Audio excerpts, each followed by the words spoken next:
AITA for being mad about my nephew beat cancer? I'm not sure about giving this edit at first, but some people miss the point about them ignoring him. The ignore is them not talking to my son at all after the quick 2 minutes happy celebration they gave to him. They didn't make any eye contact with him. It makes him nervous to talk first, as they acted like he's not there. If you ask, why didn't I start the conversation and instead go quiet? I was sad my son only got 2 minutes attention, a hand and back rub, that's it. I was too busy with my thought, and I don't know. They seemed so happy, I just couldn't bring the topic about my son into them. And it is not like I don't let them to be happy and celebrated what my nephew deserves. They already did 2 celebrations before they came to visit. A celebration for achieving remission and celebration for the bell rang. The documentations are there on the family chat group. I congratulate them and I'm happy for them. When my nephew first diagnosed, my sister asked me a lot of questions. The cancer type are different, and I'm very happy to answer and helping what I can. Was it too much if I expected that dinner to be my son's turn to get the attention, recognition, and love? Lastly, many of you assumed it is a jealousy, because my nephew is now in remission, but my son has not. It is one factor, but what I feel isn't really about the cancer or jealousy of his remission. Rather, it is the sadness because my son wanted to build a relationship with my parents, my siblings, and his cousins. They only met each other in person twice. They don't have the strongest bond, but my son loved them dearly. It is a sadness because that desire is not achieved. I understand we are far away. They are closer, and of course they are already comfortable with each other and know each other so well. But we just want to try. My son just wants to try. That's pathetic when I know that they don't have any effort to be closer to us. But I still hope they will shower my son with love that he actually deserves to get. My son recently discharged from a long hospital stay, 3-5 months. He was having emergency heart surgery due to ruptured aortic dissection, rare occurrence in children. They were actually kind of shocked when they found out what's going on. The surgery was 15 hours long because he was bleeding all night long, almost died. He had bleeding disorder, also extremely low platelet at the time. And the recovery was very tough. He got infection back to back, sepsis to septic shock and other problems, almost died again, put him on ECMO and ventilator, and stayed in the ICU from post-surgery day to 2 weeks before discharge. In another hand, one of nephew recently kicked cancer ass. We are so proud and grateful, even though it doesn't mean it's all over, but we are happy with this news. As info, my son is also battling cancer. It's been 4 years, and he's not in remission yet, not a sync time. And we probably would never. He's still on the battle. Last night, we were out for dinner, together. There was me, my son, my husband, all my family members. They just arrived a night before, from my home country. It is a holiday time for schoolers there. So that was our first dinner together. I brought up about my son just been discharged recently after facing a big battle. That was how I phrase it. They were so happy and my son as well. He's still weak, in pain here and there, but he's overall stable, so he can be with us. Then, my sister suddenly said, and my nephew just beat cancer, and clapping her hands. My family turned away from my son so fast. Congratulate them. I don't know. I'm happy for them, for my nephew. But I just sad? I can see my son forced his smile seeing them. I just hurt. I'm probably a bad person. It is not really about the attention. I don't know how to explain. I hope any of you understand. I was quiet through the dinner, majority of the time. I barely smile. My parents noticed and they seemed not liking my behavior. I know them too well. They were talking about my nephew's cancer treatment in Singapore and their experience there. No one talked to my son. After dinner was over, my mom confronted me through texts, saying how can I have that kind of attitude? Why am I mad about my nephew beat cancer? I told her I wasn't. Apparently, I vomited my true feeling about the situation to her. She called me an and I just don't like seeing my family being happy. And that I should grateful, at least my son isn't die. My sister blocked me, but my other siblings turned out be on my side. Now to the next story, story 2. AITA for refusing to continue paying for my sister's rent after she went on a trip without telling me. My 28F sister, 25F, got laid off about 5 months ago. She's really struggled to find another job in her since, as it's really bad for her field, and people are being laid off left and right. She's currently working as a waitress while she looks for a more permanent job, but isn't earning enough to fully cover her rent. I have a pretty well-paying job, and I share rent with my partner, so I offered to help her cover the rent while she looks for another job. She was extremely grateful, and together we agreed on an amount which would allow her to cover rent and also have some money left over for food, travel, etc. It's important to note that her monthly expenses for food, travel, bills, etc. were all provided by her. I didn't have any issues or suspect that anything was amiss. She hates working as a waitress, so I'm confident that she is doing everything in her power to find another job. The last time I saw her, she mentioned that she has picked up a few extra shifts recently so that she can afford to get our parents a nice anniversary gift. So I figured she was basically living paycheck to paycheck. Fast forward to now, and I've just received word from our cousin that my sister is in Paris.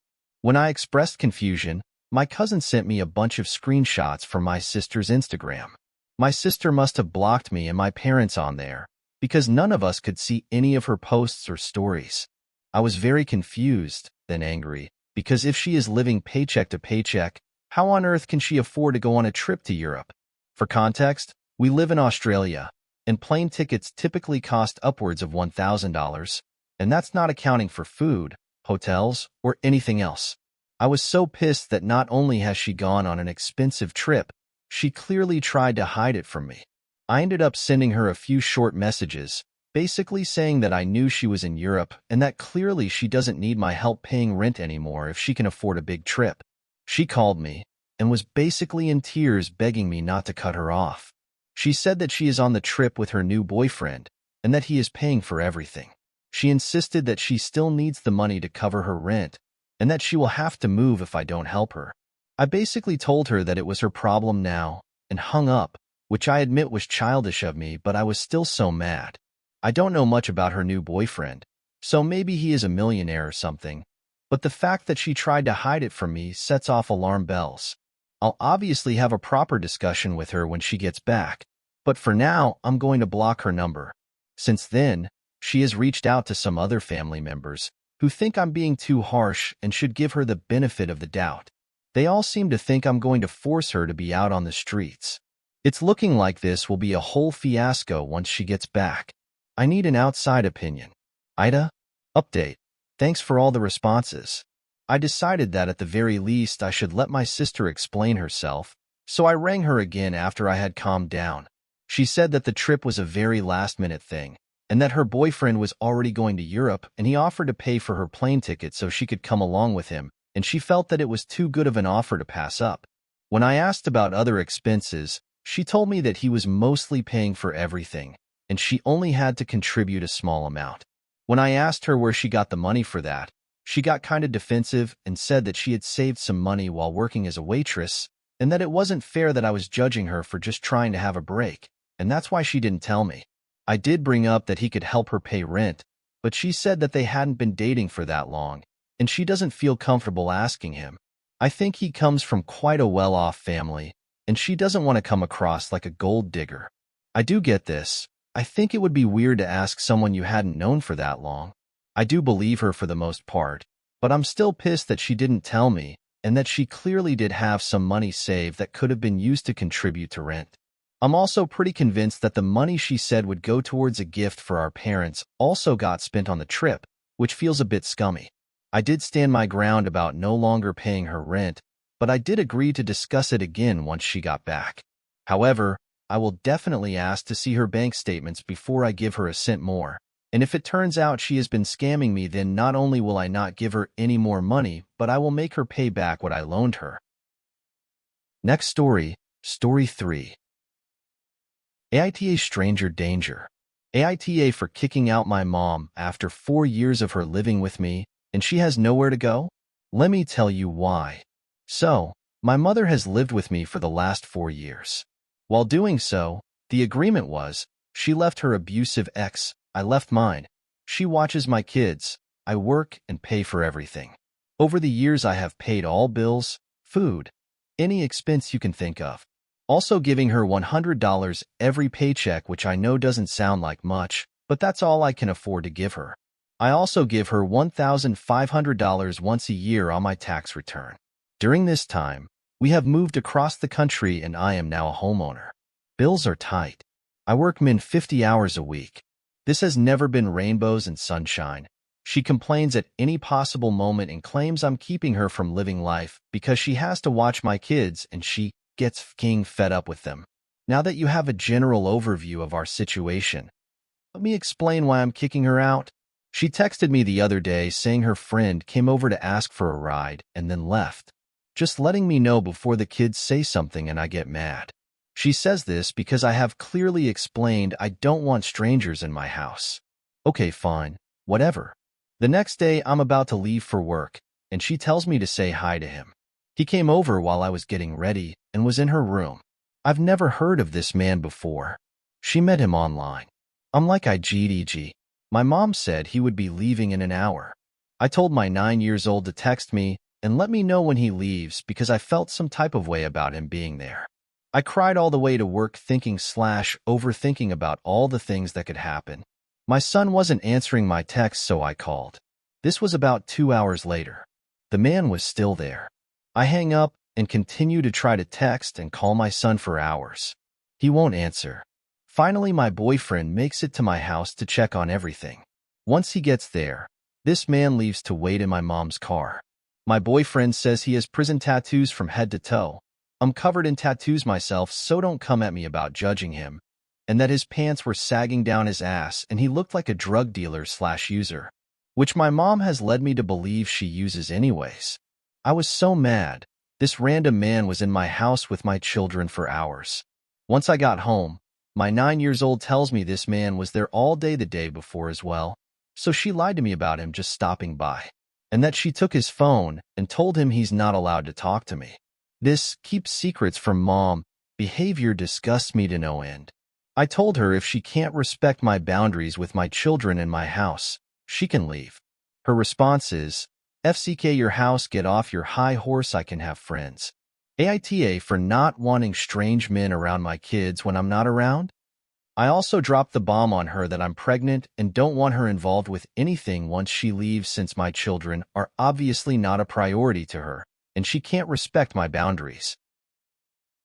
Now to the next story, story 4. AITA for telling my cousin and his wife that they need to grow up and be adults. I, 17F, have never been close with my cousins or their children. I am the youngest cousin of 10, so I have never been interested in becoming close with them. I usually just stick to myself, but my mother, 48F, has a pretty bad habit of being too nice. Around 6 years ago, my aunt, 53F, was diagnosed with stage 4 brain cancer and my mom invited her into our home to stay. I of course had no issue with this, and even if I did, I was 11 and didn't really have a say. My aunt and her husband have been living with us on and off my entire life, so I'm used to it. Fast forward to November 2023, 2 of her grandchildren began living with us due to financial issues and some abusive treatments that they endured with their parents. I was a bit peeved, as I wasn't used to being around a 4-year-old and a 10-year-old. However, I sucked it up. Then only a couple months later, at the end of January, my cousin and his wife, both late 30s, came to stay with us too. They needed somewhere to stay for a week. Well, of course, that didn't end up happening, and my mom, being who she is, has let them stay since then. They're awful house guests. They eat everything, go days and sometimes weeks without bathing, and if we didn't do anything, would let the house become filthy. All of this doesn't really affect me because I tend to stay in my room most of the time. The main problem is that they also brought their other child with them last month, a 12-year-old that has a tendency to try to be mommy to her younger brothers. I try to avoid her. However, today they got on my last nerve. They were throwing things, yelling, and arguing all day. I couldn't take it anymore. Their parents were just sitting there on their phones, not bothering to do anything. I eventually had enough and told the kids to stop fighting in the house. I took the remote because they were fighting over the TV, and I sent them outside to play because they destroyed the room and I was extremely overstimulated. I turned my anger towards my cousin and his wife, and in short I told them that I think they're bad parents, and that they need to grow up and be adults for once. My cousin's wife started crying and yelling at me saying that I have no right to say that. My cousin jumped in to tell me I'm just a child and I need to treat them with respect. I screamed back saying I'm not going to treat them like adults until they get their staff together, and I stormed off to my room. Now my mom is telling me to apologize because it wasn't nice, but I don't think they deserve an apology. They've been here 7 months, and only one of them has gotten a job. They only have $400 saved up to find a place to live, when they were supposed to at least have a few $1,000s because they aren't paying bills and their rent is very cheap. They also receive $600 on food stamps each month. I don't think what I said was wrong. AITA? Last story, story 5. AITA for not allowing my boyfriend's family's pets in our home. My boyfriend and I are thinking about moving in together, and we're discussing logistics. I, for example, grew up in a household where we didn't wear shoes in the house, and even though he didn't, he's willing to try it for me.